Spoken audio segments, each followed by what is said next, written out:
The question of Taiwan, it isn't just a headline anymore. It's arguably the world's most dangerous geopolitical deadline. Welcome back to the deep dive. Today, we're undertaking a deep dive into your stack of sources, all focused on just one thing: assessing the durability of the status quo across the Taiwan Strait as we see it in late 2025. The whole situation is really defined by Beijing's relentlessly mounting pressure, a shifting commitment from the United States, and some truly significant regional recalibrations. So, our mission is to filter all this material down to the absolute core insights you need. We're looking for the pressure points where military capability, political intent, and Taiwan's own resilience all converge to figure out, how close we are to the breaking point. And what really stands out in all the analysis is this one crucial finding. Taiwan's de facto independence, it persists, but it feels like it exists on borrowed time.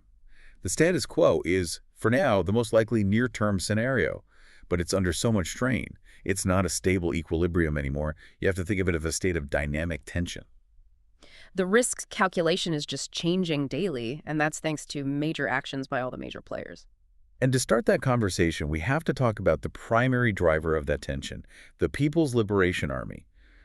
Our sources show this relentless intensification. I mean, we're seeing record highs in air and naval ops around Taiwan, specifically with median line crossings and warship activity. This isn't just tactical posturing anymore, is it? No, it's not. It's a fundamental systemic shift. If you look at the data from just the last 12 months, these activities have become, well, normalized.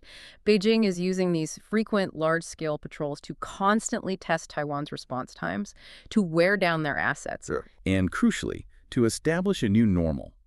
They are essentially moving their operational baseline closer and closer to the island without ever firing a shot. Okay, so let's unpack the centerpiece of all this, the highly publicized 2027 deadline. Right.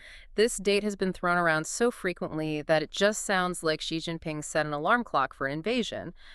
But the source material adds some really essential, complicated nuance here. And it is vital to inject that nuance. We have to separate capability from guaranteed intent.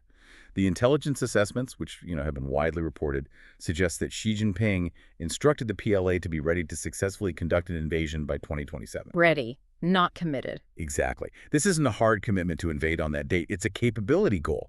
It's the year by which the PLA should, realistically, have the resources and the training to launch a credible, multi-front amphibious operation. So it's more of a planning anchor for their military-industrial complex. A benchmark for modernization, not a public invasion schedule. Yes, and I imagine the symbolism of 2027, the centenary of the PLA's founding, that just reinforces it as an internal readiness target. But we can't just dismiss the date because it's driving pragmatic action. Absolutely not.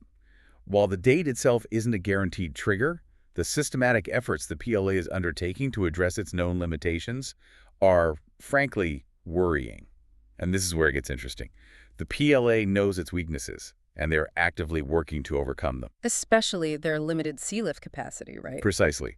There's significant shortage of heavy-duty, long-distance sea lift. That makes perfect sense. I mean, you can't launch hundreds of thousands of troops and tanks across the strait without a massive fleet, and building a purely military fleet takes decades. So how are they trying to solve this logistical nightmare quickly? By getting creative. Your sources highlight the exercises in August 2025, where they were experimenting with using civilian vessels and large-scale amphibious landing drills. Civilian vessels. It's a stopgap, an immediate fix. It suggests a pragmatic effort to rapidly mobilize non-military transport, ferries, container ships, if they needed to launch a massive operation on a tight timeline. Wow. That sounds incredibly risky logistically. Civilian crews aren't military, the ships aren't hardened. It screams of desperation, but it also demonstrates an absolute seriousness about hitting that 2027 benchmark. It shows they're willing to accept substantial losses in the initial phase just to gain a beachhead. But look, the immediate threat isn't just the large-scale landing. It's the other options. It's the immediate coercive options. The reports assess that the PLA could impose a total or partial blockade on the island in a matter of hours. In hours. That requires minimal conversion time long before a full-scale invasion is even on the table. A chokehold in hours. That's a terrifying measure of readiness. And we also have to consider external support. I saw some RUSI analysis suggesting that cooperation with Russia could accelerate China's airborne landing capacity. Which, if true, could potentially shorten the operational timeline for certain critical objectives. things like seizing key airfields or government centers. Right. So if Beijing is setting this deadline, how is the target preparing? Let's look at Taiwan's own defenses. The sources point to bolstered security cooperation with the U.S. in 2025, especially focused on asymmetric defense. Yeah, Taiwan's defense modernization is now visible, it's tangible. They're moving away from these big-ticket prestige purchases to capabilities designed to inflict massive cost on an invader. We saw concrete evidence of this during the longest-ever Hong Kong military drills, which concluded back on July 18th, 2025. They spanned 10 days.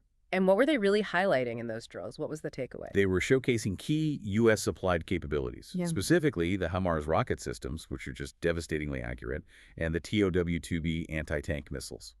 Taiwan is effectively trying to turn the island into a fortress, or a porcupine, maximizing mobile, concealable capabilities that make any invading force pay a catastrophic price the second they land. A porcupine strategy. Exactly. Because they know they cannot win a conventional slugfest. But this isn't a universally optimistic story on Taiwan's side. We have to balance that discussion with some persistent internal vulnerabilities that observers are constantly raising. That's right. The defense architecture struggles with some really fundamental challenges, namely the ability to recruit, to adequately train, and then to retain enough personnel for a full island-wide defense. And then there's civil defense. Observers argue it's just not sufficient. When you think about a sustained blockade or an invasion, infrastructure becomes the main target. Absolutely. Taiwan's energy, food, water, communications infrastructure, it's all highly vulnerable. These are the structural weaknesses that could make or break Taiwan's ability to resist in a protracted conflict. You can have all the missiles you want, but if the lights are off and the internet is down... The societal will to fight erodes very, very quickly. It's why this investment in societal resilience, the sheer will of the people, is such a critical and often overlooked deterrent. It's their secret weapon. It's the ultimate insurance policy. Growing societal awareness signals a sustained resistance, which radically raises the potential human and financial costs for Beijing. And a key detail here that speaks volumes is the civil defense planning. In late 2025, a comprehensive booklet was distributed to approximately 9.8 million households. Almost 10 million households. That's incredible. What was in this handbook? Practical guidelines on everything from stockpiling supplies, what food, what medical items you need to direct, explicit instructions for encountering enemy soldiers, and maybe the most powerful psychological piece is its explicit statement. The handbook says any claims of defeat or surrender broadcast during a conflict from any source are false. Wow, that is a powerful statement of intent. It's essentially inoculating the public against the first wave of Chinese warfare, which is always psychological, disinformation. It's a clear message. Deterrence doesn't just rely on missiles. It relies on the willingness of the population to withstand extreme scenarios. That makes the whole challenge significantly harder for an invading force. Let's move to Taiwan's primary security partner, the United States. President Trump's return to office in 2025, it undeniably reintroduced his characteristic unpredictability into the whole equation. This confirmed a return to strategic ambiguity, but delivered in a way that has created real anxiety in Taipei. Right. Remember, strategic ambiguity is the long-standing policy of keeping Beijing guessing, but Trump often takes it a step further. We have his statement from February 2025. I think I have the direct quote from the source here. He said, "I never comment on that. I don't want to ever put myself in that position." That statement, plus his previous negative remarks about Taiwan and the threat of tariffs targeting semiconductors, it created this serious dual pressure on Taipei, escalation from Beijing and uncertainty from Washington. That tightrope walk got much slipperier. Yeah. But what's fascinating is how the institutional system is kind of correcting for that rhetorical ambiguity. Yeah. Institutional support hasn't vanished. You mean the so-called deep state or just the bureaucracy? Call it what you will, but the system is constraining radical policy shifts. Despite the presidential rhetoric, the Trump administration authorized a Navy ship transit of the Taiwan Strait right after some major Chinese drills. That's a strong signal. And Secretary of State Rubio affirmed the status quo remains the policy of the United States. Exactly. The system is pushing back, and that constraint is key. The sources reveal that a lot of this durability comes from the political base, specifically within the Republican Party, which has dramatically shifted its focus recently. There's a stark contrast with Ukraine, isn't there? A huge contrast. A substantial share of Republican lawmakers and voters express strong, unambiguous support for U.S. military action to defend Taiwan. It's a complete flip from their skeptical or even hostile attitudes toward continued Ukraine support. And we saw that explicitly in the rhetoric. I remember Vice President Vance's campaign comments lamenting that Washington was sending weapons to the wrong place. That perfectly underscores it. Taiwan occupies a distinct and much higher strategic priority for much of the GOP base. So even if presidential rhetoric fluctuates, the deep alignment between Congress, the State Department, the Pentagon, and the GOP electorate creates this sort of durable foundation for policy. Right. Dramatic reversals seem unlikely because of that deep institutional backing. It provides a much-needed layer of stability. Okay, next, regional dynamics. We've talked China, Taiwan, the U.S. But maybe the most significant recent development impacting the entire calculus isn't about them, but about Japan's complete shift in posture. This is a major high-stakes recalibration. It fundamentally changes Beijing's operational calculus. Yeah. Prime Minister Sanata Kaiichi made an explicit historic statement in November 2025. She linked China using armed force against Taiwan to a survival-threatening situation for Japan. And that phrasing, survival-threatening situation, that isn't just political fluff. It has immense legal weight in Japan. It triggers their 2015 security legislation. It means Japan can legally mobilize its self-defense forces to engage in collective self-defense and support the United States, even if Japan itself hasn't been directly attacked. So Takaichi, in one statement, basically overturned decades of careful strategic ambiguity. She drew a clear red line for Beijing. And of course, Beijing reacted forcefully. They did. Large-scale military exercises immediately after her remarks. And in a coercive move, PRC state media started signaling support for independence movements on Japan's Ryukyu Islands. Which is where major U.S. military bases are. A direct shot across the bow to try and coerce Tokyo. The irony is China's aggressive response may actually be counterproductive. I mean, this Japanese shift reflects a growing, not shrinking, regional consensus that Taiwan's status is essential to the whole region. Exactly. Does coercion work when nations are articulating their own core survival interests? China is trying to deter Japan, but by threatening Japanese territorial interests, they might be accidentally solidifying a stronger regional coalition against themselves. Now, let's go back to Beijing's strategic calculus. If 2027 is a capability goal, not a deadline, why is near-term action still plausible? Because of rapidly shifting political windows, you have two contradictory dynamics. First, the closing windows. Right. On Taiwan's side, the ruling DPP is successfully deepening Taiwan's integration with democracies, and public sentiment is just drifting further and further from the mainland. So the window for peaceful accommodation is shrinking. But then there are also opening windows that might tempt Beijing to act sooner. Yes, Beijing may perceive a strategic window to act before deterrence fully solidifies. This is amplified by the perception that the U.S. is pivoting away from some overseas entanglements and the uncertainty around Western commitments under the current U.S. administration. And we absolutely cannot ignore the role of China's own massive internal pressures, the economy, demographics. These cut both ways. Precisely.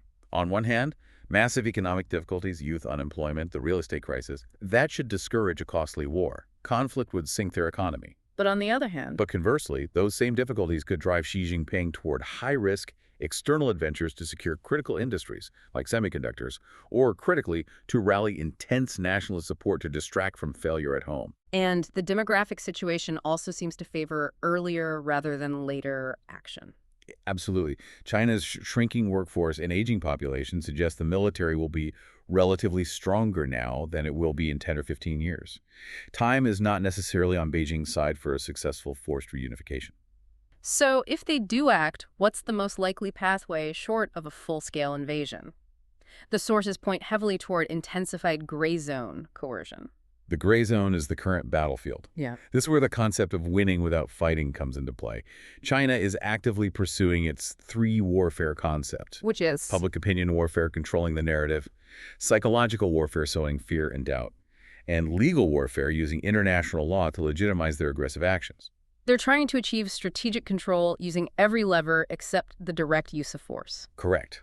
The goal is to control Taipei without firing a shot. Use these tactics to soften the target, erode resolve, and only escalate to military force if absolutely necessary. And finally, we have to just briefly touch on the broader regional implications if a conflict does break out. This isn't just about the Strait. No, it would be a regional and global earthquake. It wouldn't remain localized. Yeah. You'd see immediate involvement from Japan, the Philippines, especially with the strengthened U.S.-Philippines defense arrangement. And observers note that a conflict could trigger a massive proliferation wave. South Korea, Maybe others might feel compelled to develop their own nuclear weapons. That would fundamentally alter the security architecture permanently. It's the definition of a conflict whose fallout would dwarf the actual fighting. Indeed. So to synthesize everything, despite the threats and the incredible pace of China's buildup, the fragile status quo persists. Why? Because the deterrence equation, for now, still holds. We found four core factors supporting this precarious equilibrium. Okay, what are they? First, the costs and risks of force remain genuinely prohibitive for Beijing. They know it's economic suicide. Second, American institutional support remains robust, despite any rhetoric. The system is still signaling commitment. Third, a growing regional coalition, especially with Japan's new stance, is backing Taiwan's autonomy. And fourth, Taiwan's own improved defense and societal resilience, that porcupine mentality, meaningfully strengthens deterrence. That's a critical four-pillar foundation. But this assessment carries a huge caveat. The 2025 to 2030 period is a particularly dangerous window. Chinese capabilities are improving rapidly, while those political windows for a peaceful settlement are closing fast. The risk of miscalculation is frighteningly high. And the current equilibrium cannot last indefinitely. The international community has to contend with the cold fact that this will eventually resolve in one of three ways: peaceful accommodation, successful deterrence, maintaining indefinite separation, or eventual catastrophic conflict. Sustained, serious attention is required to avoid that third outcome.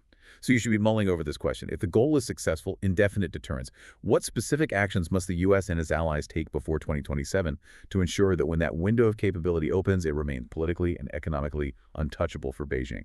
That's the challenge ahead.